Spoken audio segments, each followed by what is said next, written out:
everyone, it's Gina from Orchid and Opal.com. I cannot wait to get into this video today because we're going to be talking about flat chenille beading stitch. It's a basic stitch or technique that is great to know and maybe takes a little bit more thought than something like, say, right angle weave or herringbone, but after a little bit of practice, I think you'll have no problem getting the hang of it. So as you can see, I have 3 examples down below that I whipped up, and flat chenille beading stitch creates this lattice-like, almost woven, slinky fabric type of beadwork strip. And another great thing about it, it's also very secure. It holds together tightly due to the nature of how the rows are beaded together. Now I know there's other flat chenille beading resources and tutorials out there, so I'm not trying to reinvent the wheel by any means, but this video has come at the request of a viewer, and I hope to break down the basics of this technique for you in a way that's easy to follow, and then you can take that information and build upon it and expand on it by using all types of other bead colors, shapes, and sizes. So that said, today we're not going to be making a complete single entire piece this time, but I will have complete flat chenille piece tutorials coming soon in the future, and I wanted you to be prepared, particularly if you've never attempted it before.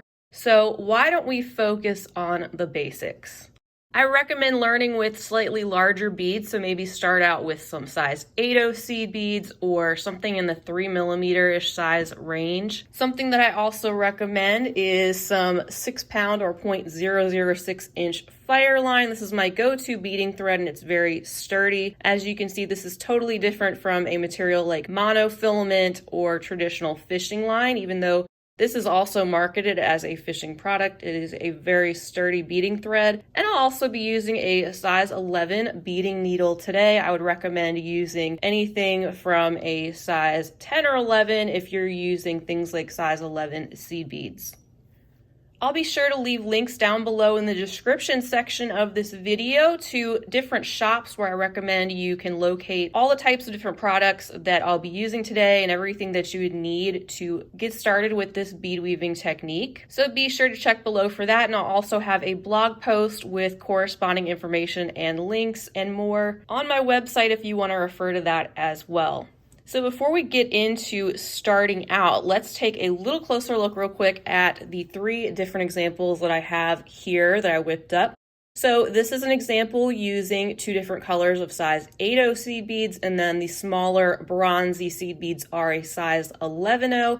And as you can see, one way you can use color to change the look of a flat chenille stitch design is to alternate it in such a way that you get this kind of checkerboard pattern. I absolutely love that.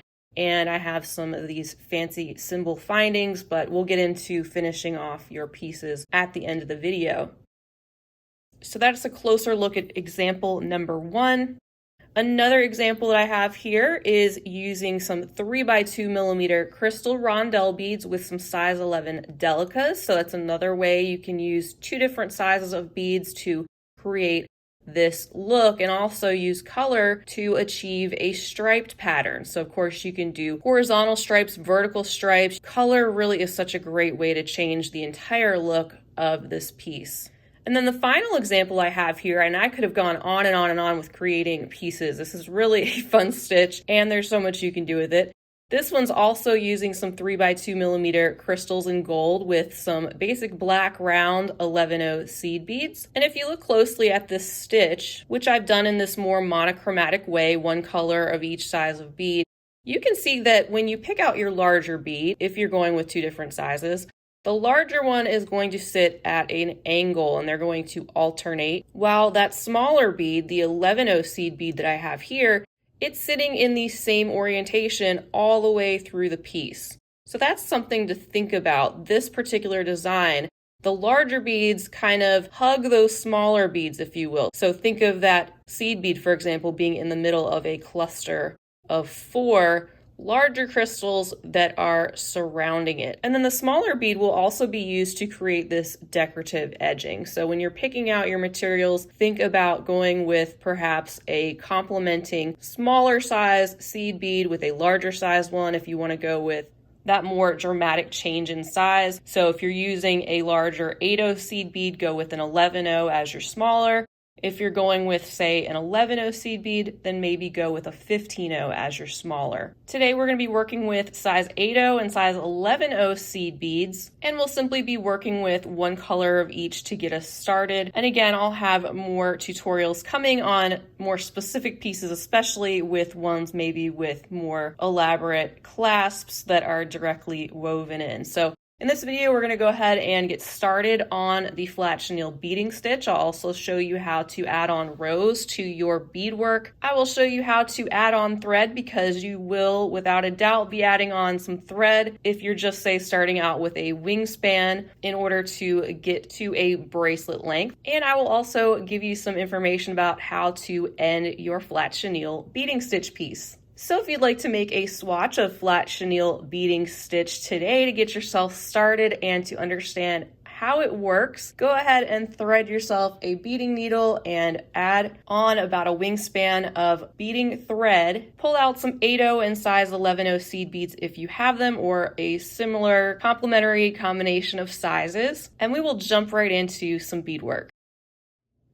Let's begin our very first row. I have my 8-0 and my 11-0 seed beads right in front of us, and you are more than welcome to add a stop bead to your thread, especially if you are newer and you're not as experienced with keeping the tension tight on your piece. I'm not going to do that today. And like I said, we're just making a swatch so that you'll know exactly how to work up the different rows of flat chenille. But when you are creating something, I would recommend to leave yourself a good 10 to 12 inch tail thread, because when I'm doing flat chenille, I like to work on the beaded portion first and then worry about the ends later. So I just do that length of beadwork. Of course, I do have the clasp in mind that I want to use because that may determine the length of beading that I do, but we're just going to jump right into the actual beadwork and then take care of the ends.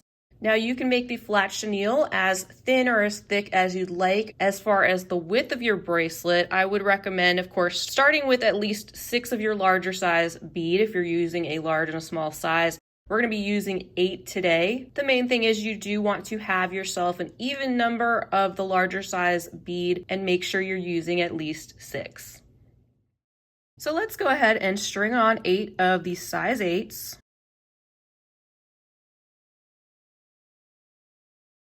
And we can pull these down. And again, if you're making an actual piece, probably want to leave a nice long 10 to 12 inch tail thread for yourself.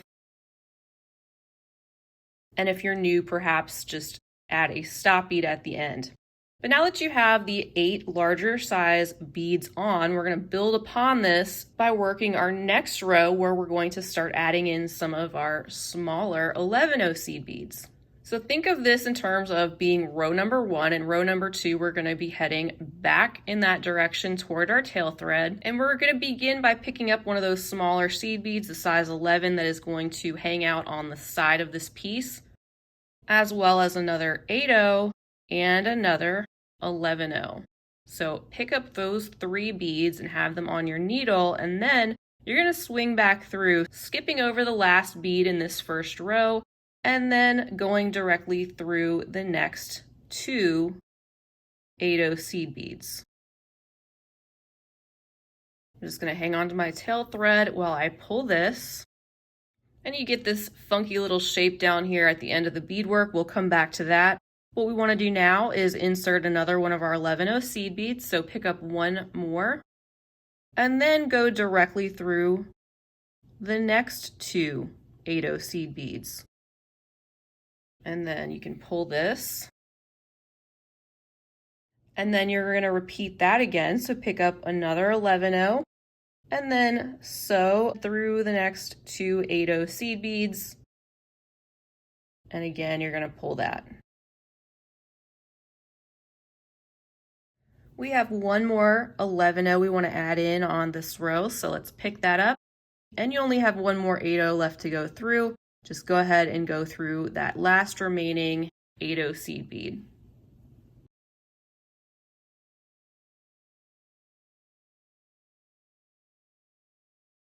Now you have your second row complete, and you actually have your third row started right here with this 8-0 that's sticking up. We're coming out of this 8-0 on this end, and keep in mind when you have one of these smaller 11-O's on the side, you're also going to have one sitting symmetrically on the opposite side of the row. So we need an 11-O to sit over here on the side, and we also need to get up to that second row. So we're going to pick up an 11-O and an 8-O, and then we're going to swing back around, going this time from left to right, and go through the 11-O that is sticking up. And then you can go ahead and pull that.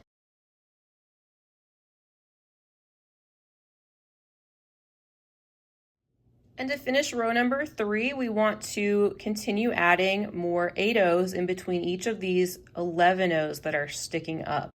So to proceed, pick up 2 more 8-O's. And I'm just going to turn this a little bit. It's easier for me to hold it like up and down sometimes to work on these pieces. And I'm going to take these 2 8-O's and I'm going to go directly through the next 11-O that I have that is sitting there in row number 2. And then I'm going to pull. So you can see how these 8-O's and clusters of 2 are starting to stack on top of each other. Let's pick up 2 more. And we're going to go through the next 11-O that's sticking out.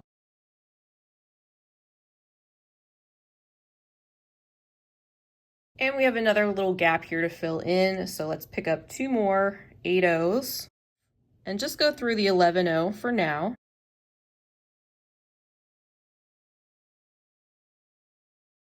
Because this is going to be how we turn around and go up to form our next row. So instead of just shooting directly across through the 8-O that's on the row below us, we're actually going to go down and diagonally through the 8-O that is below us. Then when you do that, you're able to go up through the 11-O that's on the side. And then you can start your next row by going through those next 2 8-O's.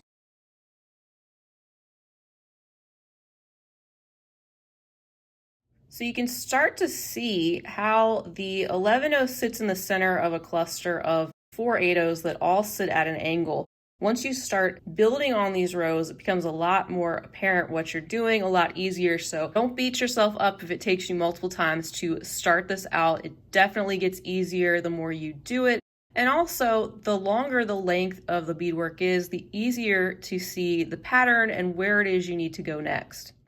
So in this row that we're doing now, which is considered number 4, it's like we're alternating rows of larger and smaller beads.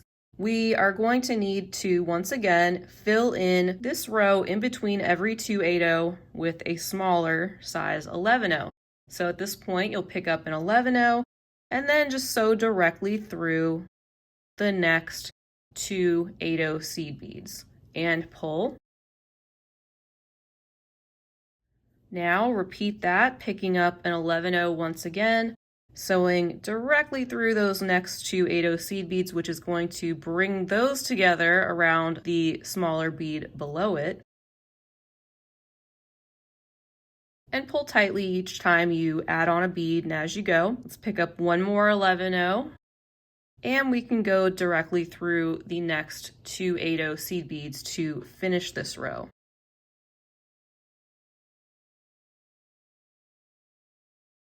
You may also notice at this point that the smaller beads are alternating. So in this first row down here, excluding the ones on the side, you have 1, 2, 3, 4 11-O's, and this row above that has 1, 2, 3, and they're just going to alternate. And that's something else you can use a guide as you go and build upon your rows. All right, now my working thread is coming out of this 8-O right here, and we need to keep moving on up. So what we can do, we already have our little 11-O's sticking out. We want to add on additional 8-O's in this row. So let's start by picking up 2 8-O's. And once again, I'm going to turn this just a little bit so I can work down the piece. And you're going to go through the 11-O, pick up 2 more 8-O's, Go through the 11-0 that's sticking up. Pick up 2 more 8-0s. Go through the next 11-0.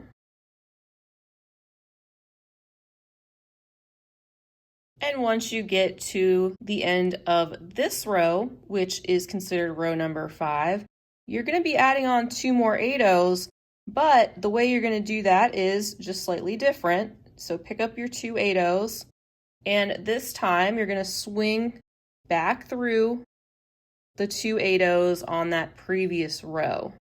That's how you're going to get those other 2 8-0s in place, and once you pull that together, you end up with something like this with your needle coming out of this 8-0. And to get to this side of row number 5 so you can keep building up, you're just gonna go up through the 8-0 that is above you and pull. With those 11-0s alternating, you know there's gonna be an 11-0 right here. So go ahead and pick up an 11-0 and go through the last 8-0 of that row that you had just completed. And now we're coming out of this 8-0 and we're ready to build on to row number 6. So to do that, we are in a position where we're going to need another one of these 11-0s that's sticking out on our side. You can go ahead and pick one of those up, pick up an 8-0, and then go directly through the 11-0 that's sticking out on the top right there. Pull this. To get into position to add your next 11-0, you can go ahead and sew directly through the next 2 8-0s.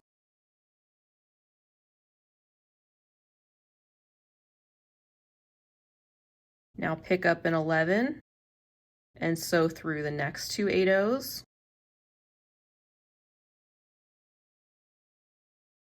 Repeat that again, pick up an 11, sew through the next 2 8-0s.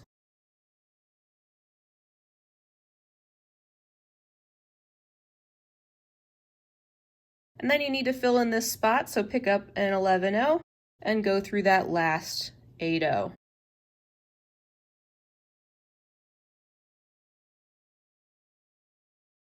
And now for the entire length of your piece, you're just going to be repeating what you did basically for rows 3, 4, 5, and 6. So once you are coming out of this 8-0 on the end right here, you need to pick up another 11-0 and an 8-0, and you're going to be swinging back through, building on top of this, going through the next 11-0. You can see once again you have your symmetrical 11-0s on either side of this row. So if you look at this again, every 2 8-0 seed bead rows, you have one 11-0 that's sitting in the center on either end. So I think this technique is very visual. You have to kind of see where you are to see where you need to go. If you look at this row, you can see, okay, I need to fill in these gaps. I have 11-0s that are sticking out, and I need more clusters of 2 8-0 seed beads to fill in the gaps. So that's when you'll pick up 2 more 8-0s. And you can go through the next 11-0, pick up 2 more 8-0s, go through the next 11-0 to fill in that space, pick up 2 more 8-0s, then go through that next 11-0. Pull this together, and this is where you need to do that turnaround again. So you want to go down diagonally through the 8-0 underneath, come up the side through the 11-0, and you can start heading over to the left through your 2 8-0 seed beads and start adding in your next 11-0s, because as you can see, if you look at what you have, you know your 11-0s are going to be alternating, meaning you need your next 11-0 right here, here, and here, and so forth. So you'll just keep repeating this until you have reached the desired length of your beadwork.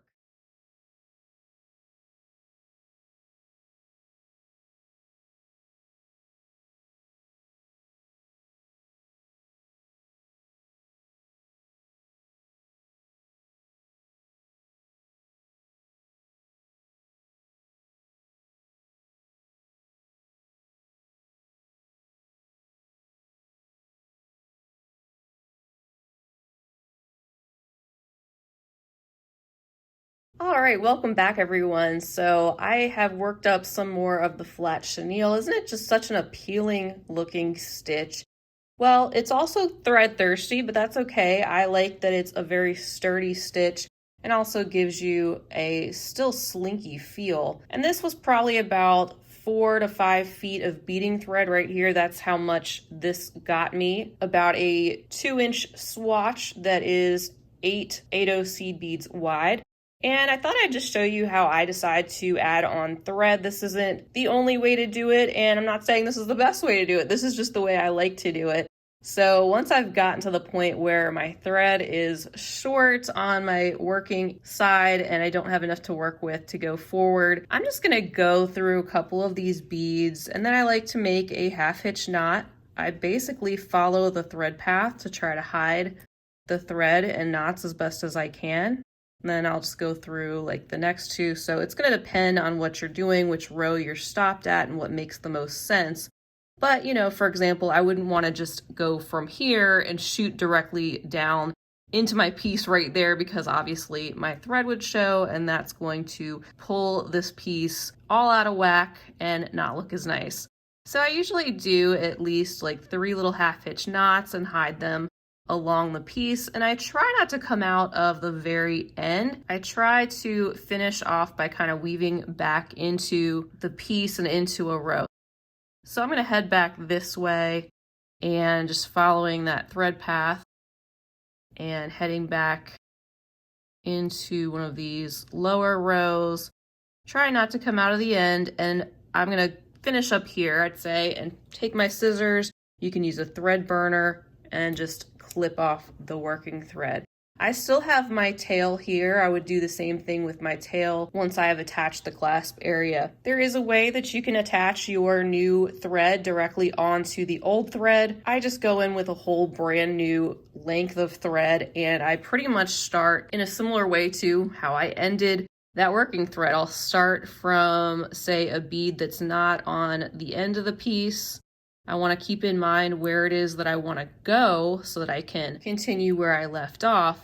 But I leave myself just a little tail enough to weave back in on that side and also knot off a couple times.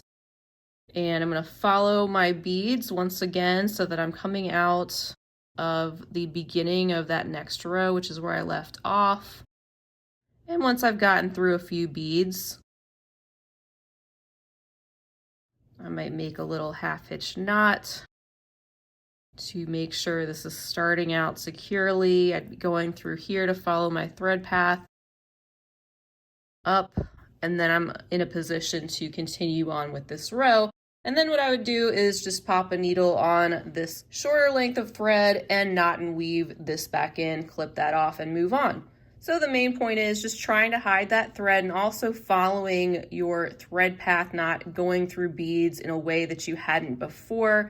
That way you can hide it, and try not to stop and start on the edge where you might be able to see that a little bit better, or you're going to leave a loose end that might get snagged, or, you know, whatever, something like that. And this new piece of thread is ready to go, and you just keep proceeding on with your piece. And you can worry about weaving in that other length of thread now, or just wait until the end and weave them all back in at the end, which is what I typically do. So just expect to have to add on thread maybe multiple times to a piece like this if you're starting out with 4, 5, 6 feet, whatever you're comfortable working with at one time. And just keep going until you have reached the entire length of your beadwork. Once you've done that, then you can worry about attaching your clasp. So let's think about some ways that you can end off a flat chenille piece like this with different types of clasps and bead weaving. Just like a lot of things in beading, there are so many ways that you could finish off a piece like this, but let's go over a few of them. First, one of the most common ways would probably be to use a slide tube clasp with the different loop connections on it. And this is where I would take my smaller 11/0 seed beads and create 3 loops coming off of this piece. And just as an example, since there are 8 of these 8/0s and we could separate these where they are pretty much spaced out evenly, I might do a loop of 11/0s coming out of this point, and then do another group of 11/0s making a loop coming out of the center, and then another loop coming out of this side, and do that on both sides of the piece attaching it directly to the clasp like that. So that's one way you can do it. Let me pull out my other example pieces here. This is another way I decided to end the flat chenille stitch, but I did have to finagle this a little bit. So I used 2 of these tube slide ends, basically sliding the last row or 2 of my beadwork into this. But I did have to widen the open area of the tube in order to make this fit. So I don't necessarily recommend it, but it's definitely a way you can do it if you want to try to take one of these tube ends and make that opening just a little bit wider by gently plying apart the sides. And then you could slide in your beadwork, and this might actually work just fine if you're planning to use very tiny beads. But for this piece with the 3x2mm crystals, I had to pull it apart a little bit. But overall, I do like how it looks finished off. So that's another way you can do it. Another technique I've shown in other videos, for example, would be to taper your flat chenille stitch down into more of a point using brick stitch. So that would take a little bit more know-how, more comfort with bead weaving to convert, say, the last row here into some brick stitch that you could then taper down and use any type of clasp really for a single strand type of piece, like a toggle, a lobster clasp, something like that, and you'd end up with 2 pointed ends. So that's another possibility. And then something else you can do is you can be more adventurous and look for these specialty type of clasps. These happen to be by the company called Symbol, and I have woven these clasps directly into the beadwork. Now, these aren't necessarily clasps made for flat chenille stitch or anything. I just happen to be playing around with the Symbol components I had and wanted to incorporate those because it really makes the beadwork pretty seamless. You can see it has 1, 2, 3 little loops there on this particular wider end, which I tried to just evenly space in the beadwork, and they're really sturdy and finish off the piece nicely. And then this one is actually a toggle clasp. If I flip this over, you can see that I actually wove in the point of that triangle here, and then there were 2 areas where you can attach that upper portion of the toggle inside. And do the same thing on the other side because they're pretty much both the same, and then it turns into this gorgeous toggle that's woven in and super sturdy. So that's if you want to get a little bit more fancy with your clasp. You can look for some of those specialty Symbol type of clasps and just weave those in. And you'd want to keep in mind what type of clasp enclosure you're using when you're deciding how long to make your beadwork and how wide to make your beadwork. So I hope you enjoyed this introduction to the flat chenille bead weaving technique or stitch, even though it is kind of a combination of different stitches together that end up forming this type of pattern. Have fun with your types of beads, colors, crystals, seed beads, whatever it is you want to use. Again, I can't stress it enough. Please do not worry if you have to attempt this several times, especially to get it started, because it is multi-step. It is a little bit more thought-provoking than some of the other bead weaving basics, and that is completely normal. And then as you go, as you build your longer length, it will get easier. And of course, the more you do it, it will get easier. But this is definitely a technique that you want to have in your bead weaving brain, an arsenal of techniques to do in various applications and designs. So I hope this was easy for you to follow. Please, when you're doing this, just rewind the video back to the first steps because you just keep repeating those. Do that as many times as you need. Feel free to leave me a comment down below. Let me know if you enjoy the flat chenille bead weaving stitch, if you've ever tried it, if you plan to give this a try, what materials you like to use, anything else you'd like to say. I hope you enjoyed this video, and if you did, please feel free to give it a big thumbs up and definitely hit that subscribe button while you're here because I'd love to have you back for future videos. You can check down below for links to products and places to purchase things that I use today, as well as my social media handles, because I'd love to have you following along with me on those as well.